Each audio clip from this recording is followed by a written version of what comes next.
தேசிய ஜனநாயக கூட்டணி தமிழகத்தில் பிரதமர் மோடி அவர்களால்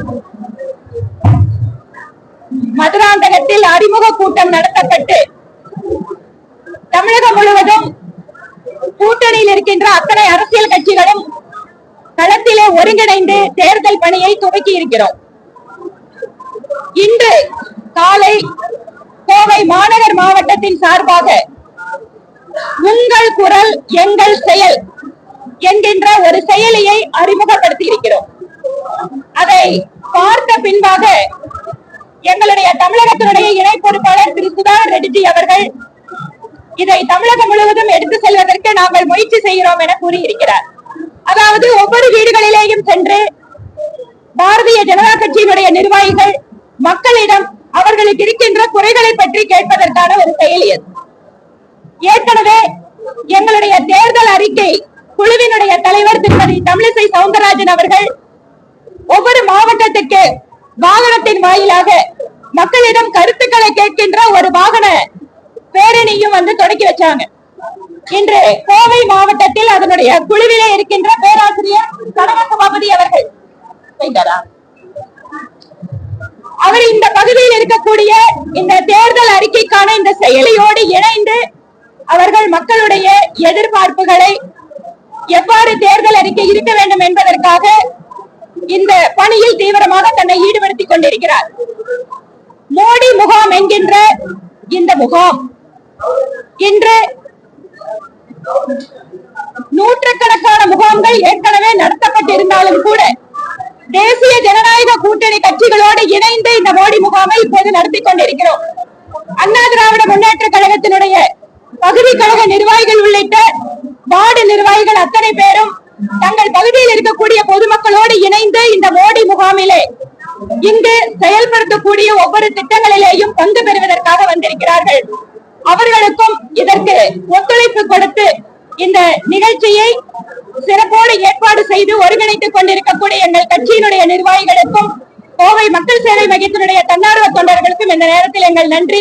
மோடி முகாமில் 5 லட்சம் ரூபாய்க்கான மருத்துவ காப்பீடு இலவசமாக பதிவு செய்து உடனே அவர்களுக்கான காப்பீடு அட்டை கொடுக்கப்படுகிறது. 70 வயதிற்கு மேலாக இருக்கின்ற அத்தனை குடிமக்களுக்கும் இந்த மருத்துவ காப்பீடு வசதியை இங்கே பதிவு செய்து உடனடியாக அவர்களுக்கு அந்த அட்டை வழங்கப்படுகிறது. அமைப்பு சாரா தொழிலாளர்களுக்காக ஈஷம் என்கின்ற தொழிலாளர் காப்பீடு அட்டை பதிவு செய்யப்பட்டு உடனடியாக அந்த அட்டையும் மக்களுக்கு இந்த முகாமிலே வழங்கப்படுகிறது.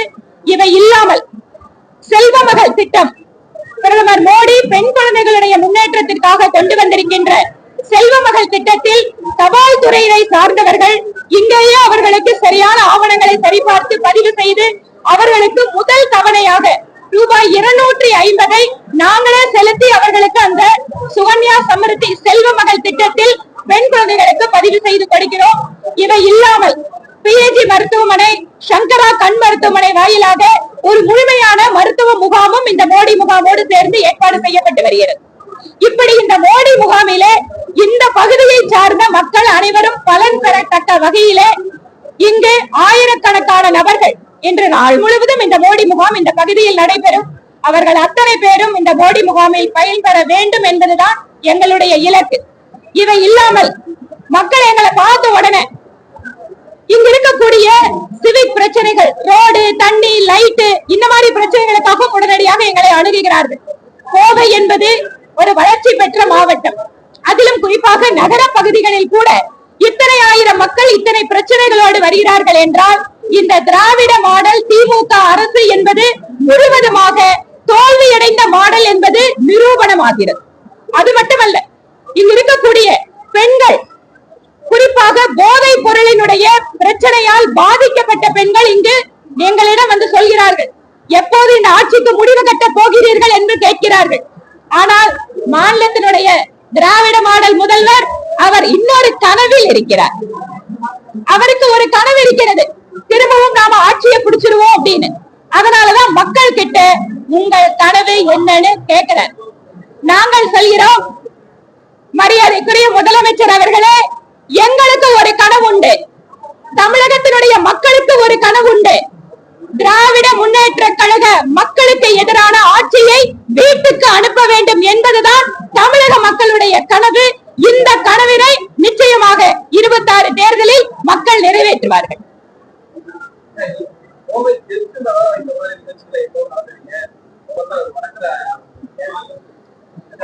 இதுக்கு முன்னாடியும் பல்வேறு இடங்கள்ல நடத்தி இருக்கோம். அது ஒருவேளை உங்களுக்கு தெரியல.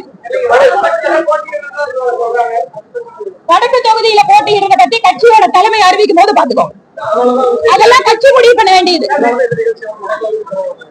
இதுக்கு முன்னால போன வாரம் வந்து தெற்குல வச்சாங்க, யாருமே வந்து கேட்கல.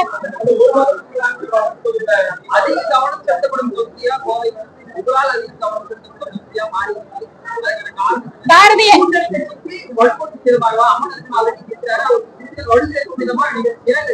தமிழகம் முழுவதும் 234 தொகுதிகளிலேயும் எங்கள் கூட்டணி வெற்றி பெற வேண்டும்.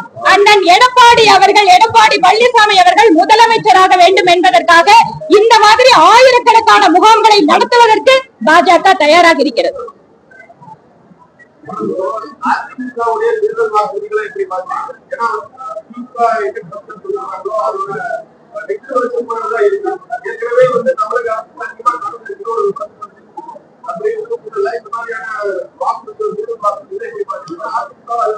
நீங்க சொல்றீங்க திமுகவோட தேர்தல் அறிக்கை மாதிரி அதிமுக கொடுக்குதுன்னு. நாங்க சொல்றோம் 10 வருட காலம் அம்மாவின் ஆட்சியில் எந்தெந்த திட்டங்கள் எல்லாம் அமல்படுத்தப்பட்டதோ அதனுடைய தொடர்ச்சியை தான் சிறிது எல்லாமே இல்ல.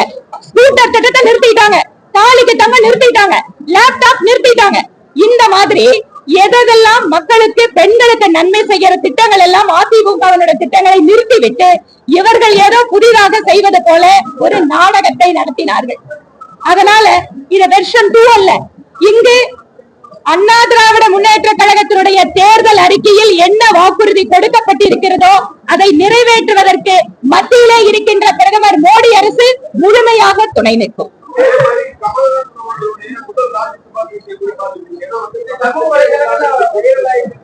சமூக வலைதளங்கள் என்ன வைரல் ஆகுது? யாருக்காவது எல்லாம் புரிஞ்சுதா?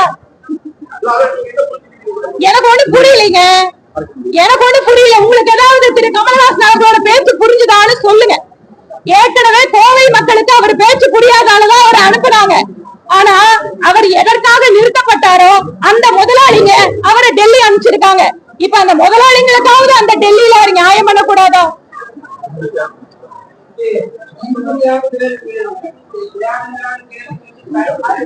ஐயா ஐயா பத்திரிகையாளர்களை தொந்தரவு பண்ணாதீங்க.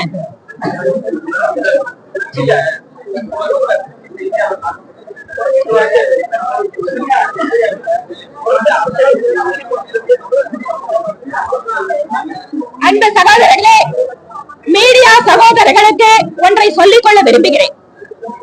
இத்தனை நாள் பெண்களுக்கு எதிரான குற்றங்கள், பட்டியலின மக்களுக்கு எதிரான குற்றங்கள், சமுதாயத்திலே பல்வேறு நிலைகள் இருக்கக்கூடிய செல்வாக்கு மிக்க நபர்களுக்கு கூட எதிரான குற்றங்கள் தமிழகத்தில் அதிகரித்து வந்தது போக இப்போது மீடியா நண்பர்களையும் தாக்கக்கூடிய அளவிற்கு திராவிட மாடல் அரசு இப்போது அந்த மாதிரி ரவுடிகளுக்கு, திமுக அரசாங்கத்தினுடைய எம்எல்ஏக்களுக்கு, மந்திரிகளுக்கு உறுதுணையாக இருந்து கொண்டிருக்கிறது. திருச்சியில ஒரு மீடியா நண்பர் தாக்கப்பட்டிருக்கிறார். இதுவரை எந்த நடவடிக்கையும் எடுக்கப்படவில்லை. இதனோட வீடியோ நேத்துல இருந்து போயிட்டு இருக்கு. தமிழக அரசுக்கு தெரியாதா? தமிழக முதல்வர் கனவு கேட்கிறீங்களே, எங்களுக்கு ஒரு கனவு உண்டு. எங்களுடைய மீடியா நண்பர்களை எந்த அதிகார வர்க்கமும் அச்சுறுத்தாமல் செய்தி சேகரிப்பதற்கு அவர்களுக்கும் ஒரு கனவு உண்டு.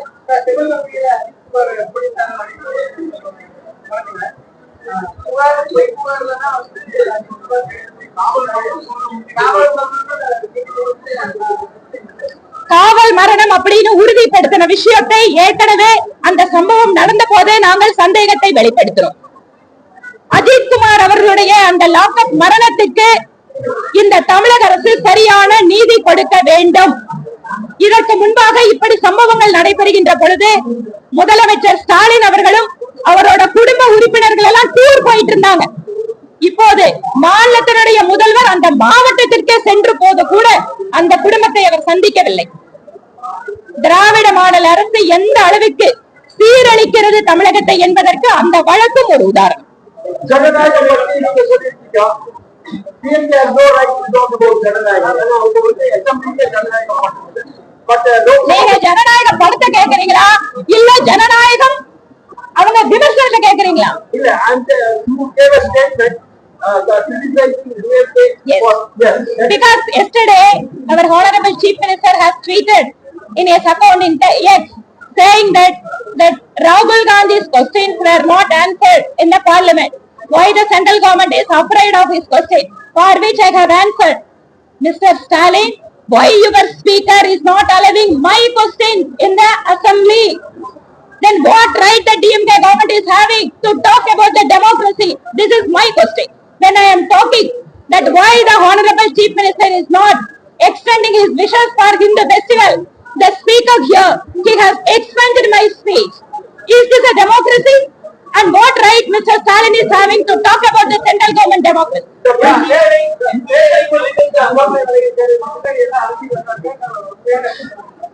அவருடைய தந்தையாருக்கு உடல்நலம் இல்லாதால அந்த தொகுதியினுடைய சுற்றுப்பயணத்தை மட்டும் மாத்தி கொடுக்க சொல்லியிருக்காரு.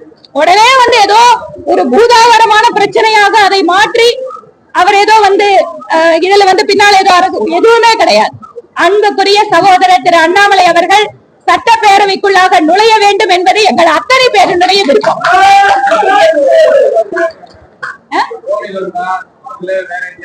நாங்க சொல்றோம் இதையெல்லாம் முடிவு பண்ற அதிகாரம் எங்க கிட்ட இல்ல, டெல்லி கிட்ட இருக்கு. நான் ஏன் விரும்ப என்னோட சகோதரர் வரணும்னு விருப்பப்படுறேன்.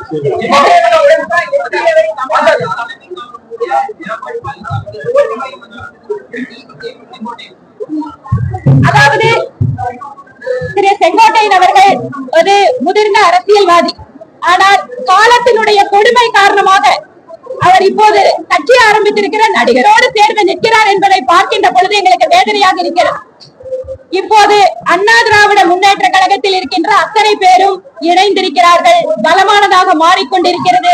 வெற்றி என்பது தேசிய ஜனநாயக கூட்டணிக்குத்தான் என்பதை மக்கள் முடிவு செய்வார்கள்.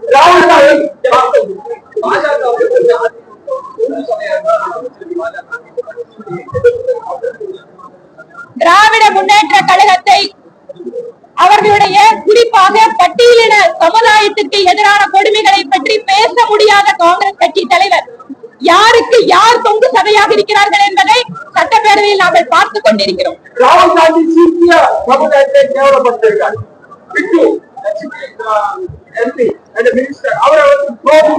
Yes, it is not the first time that Congress leader is targeting the Sikh community. So it is in the DNA of Congress of targeting the Sikh community and contributed immensely for the nation building. So this shows his poor mindset and understanding about the Sikh community.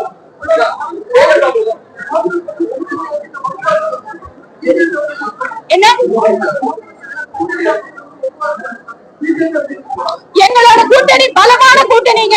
இத பாருங்க, அண்ணா திராவிட முன்னேற்ற கழகத்தோட தலைவர்கள், பகுதி செயலாளர் எல்லாம் ஒண்ணா நிக்கலாம்.